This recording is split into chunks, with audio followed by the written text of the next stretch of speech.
Hi வணக்கம் எல்லாருக்கும். இன்றைக்கி லவ் ஏஞ்சல்ஸ் உங்களுக்கு சொல்கிற லவ் மெசேஜ் என்ன அப்படின்னு பார்க்கலாமா? லவ் ஏஞ்சல்ஸ் உங்கள் லவ் ரிலேஷன்ஷிப் பற்றி என்ன சொல்கிறாங்க, என்ன கார்டு வருது, என்ன மெசேஜ் கொடுக்குறாங்கன்னு பார்க்கலாம். Deception, someone is wearing a mask in this relationship. Okay, இந்த கார்டு வந்திருக்கிறது உங்களோட ரிலேஷன்ஷிப்பில் முழுமையான உண்மை வெளியில் வரலை அப்படிங்கிறது தான் இந்த கார்டு மூலமாக தெரிகிற ஒரு மெசேஜாக இருக்குது. இந்த ரிலேஷன்ஷிப்பில் ஒருத்தர் உண்மையான முகத்தை மறைச்சிருக்காங்க. ஓகே, மறைச்சி வச்சுட்டு பழகிட்டுருக்காங்க. இந்த ரிலேஷன்ஷிப்பில் நிறைய சொல்லப்படாத விஷயங்கள் இருக்குது. நிறைய ஃபீலிங்ஸ், எமோஷன்ஸ், ட்ரூத்ஸ் எல்லாமே மறைக்கப்பட்டிருக்கு. ஓகேங்களா, ஹாஃப் ட்ரூத் தான் இருக்குது இந்த ரிலேஷன்ஷிப்பில். வெளியில் நல்லவராக ரொம்ப கேர் பண்ணுறவராக இருந்தாலுமே உள்ளுக்குள்ளே பார்த்தீங்க அப்படின்னா அவங்களோட இன்டென்ஷன் வேறு மாதிரி இருக்குது. ஓகே, ஸோ உங்கள் பர்சனோட எனர்ஜி எப்படி இருக்குது இந்த கார்டு மூலயமா அப்படின்னு பார்த்தோன்னா, உண்மையான ஃபீலிங்ஸை ஓப்பனாக சொல்கிறதுக்கு பயப்படுறாங்க. இப்போ சொல்ல வேண்டாம், அப்புறம் பார்த்துக்கலாம், பின்னாடி பார்த்துக்கலாம் அப்படிங்கிற ஒரு அவாய்ட் பண்ணுற ஒரு எனர்ஜி இருக்குது.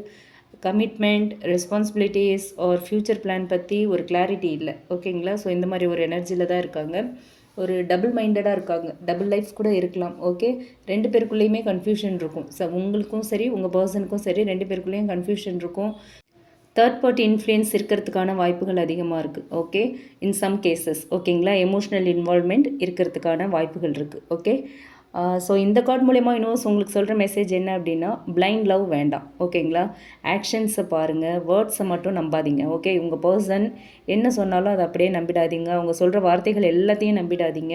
அவங்களோட செயல் எப்படி இருக்குது, அவங்களோட செயல்பாடு எப்படி இருக்குது அப்படிங்கிறத பாருங்கள். உங்களோட இன்ட்யூஷன் ஆல்ரெடி உங்களுக்கு வார்னிங் கொடுத்துட்ருக்கு. ஓகே, நீங்கள் உணர்றது, நீங்கள் ஃபீல் பண்ணுறது எல்லாமே உங்களோட இமேஜினேஷன் இல்லை. ஓகே, அது உண்மை அப்படிங்கிறத நீங்கள் ரியலைஸ் பண்ணணும் அப்படின்னு சொல்கிறாங்க யூனிவர்ஸ். ஓகே, ஸோ இந்த கார்டு மூலயமா யூனிவர்ஸ் உங்களுக்கு கொடுக்குற மெசேஜ் இதுதான். ஓகே, இது ஒரு வார்னிங், யூனிவர்ஸ் கொடுக்குற ஒரு வார்னிங் மாதிரி இருக்குது. இது உங்களில் எத்தனை பேருக்கு ரீசனேட் ஆகும் அப்படின்னு எனக்கு தெரியல. ரீசனேட் ஆச்சு அப்படின்னா கமெண்ட் பாக்ஸில் என் கூட ஷேர் பண்ணுங்கள். அண்ட் ரீசனேட் ஆகலை அப்படின்னா இது உங்களுக்கானது இல்லை. ஓகேங்களா, எல்லாமே எல்லாருக்கும் ரீசனேட் ஆகணும் அப்படிங்கிற அவசியம் இல்லை. நீங்கள் ஃபோர்ஸ் பண்ணி இந்த ரீடிங்கை உங்களுக்கு ஃபிக்ஸ் பண்ணிக்காதீங்க, உங்களுக்காக மேட்ச் பண்ணிக்காதீங்க. உங்களுக்கு மேட்ச் ஆச்சுன்னா மட்டும் நீங்கள் எடுத்துக்கோங்க. Okay, thank you.